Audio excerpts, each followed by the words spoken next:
Hello दोस्तों, recently Anshul Saxena ने Twitter पर एक पोस्ट करते हुए कांग्रेस नेता कमलनाथ पर सीरियस एलिगेशंस लगाए हैं। उन्होंने अपने पोस्ट में लिखा है कि विकीलीक्स के अनुसार 29 नवंबर 1976 को कांग्रेस नेता कमलनाथ ने यूएसए के काउंसिल जनरल को बताया कि भारत 2 और परमाणु बम बना रहा है। साथ ही उनका कहना है कि यह जानकारी कई बार सामने आ चुकी है, लेकिन इतने सालों में इसकी जांच क्यों नहीं हुई।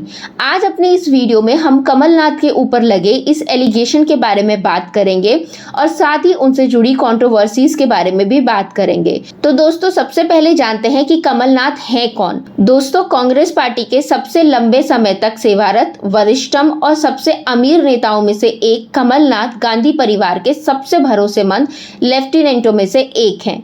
साल 1980 में उन्होंने पहली बार लोकसभा की सीढ़ियां चढ़ी और तब से वह पार्टी में ऊपर ही चढ़ रहे हैं।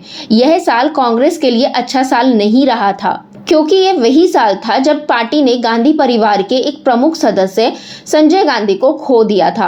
आपको बता दें कि स्कूल के समय से ही कमलनाथ संजय गांधी के अच्छे दोस्त रहे हैं। इस घटना के 4 साल बाद इंदिरा गांधी की उनके सिख अंगरक्षकों ने हत्या कर दी और तभी जाहिर तौर पर कमलनाथ ने पार्टी के प्रति अपनी अटूट निष्ठा प्रदर्शित की। हमेशा अपने विरोधियों को डराने के लिए, अपनी मजबूत रणनीति के लिए जाने जाने वाले कमलनाथ ने 1984 के सिख दंगों में, जिसमें 8000 निर्दोष सिखों का नरसंहार किया गया था, भाग लिया।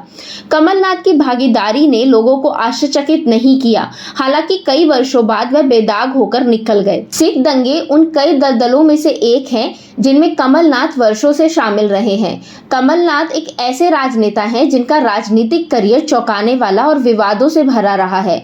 आपको बता दें कि उन्हें किंग मेकर के रूप में भी जाना जाता है, लेकिन वे कभी अपने लिए उस सिंहासन का दावा नहीं कर पाए। दोस्तों, कमलनाथ, जिनको संजय गांधी ने राजनीति में शामिल किया था, उनका विकीलीक्स की कई रिपोर्टों में उल्लेख मिलता है। 1976 की एक रिपोर्ट में कमलनाथ का उल्लेख उस व्यक्ति के रूप में किया गया है जिसने एक यूएसए काउंसिल जनरल को बताया था कि भारत की 2 परमाणु बम बनाने की योजना थी और भारत एक शांतिपूर्ण विस्फोट की योजना बना रहा है, जैसा कि भारत ने वर्ष 1974 में किया था, जो स्माइलिंग बुद्धा प्रोजेक्ट के नाम से भी प्रसिद्ध हुआ था। काउंसिल जनरल ने कमलनाथ की अकड़ और गांधी परिवार के साथ उनके करीबी संबंधों का विशेष उल्लेख किया है।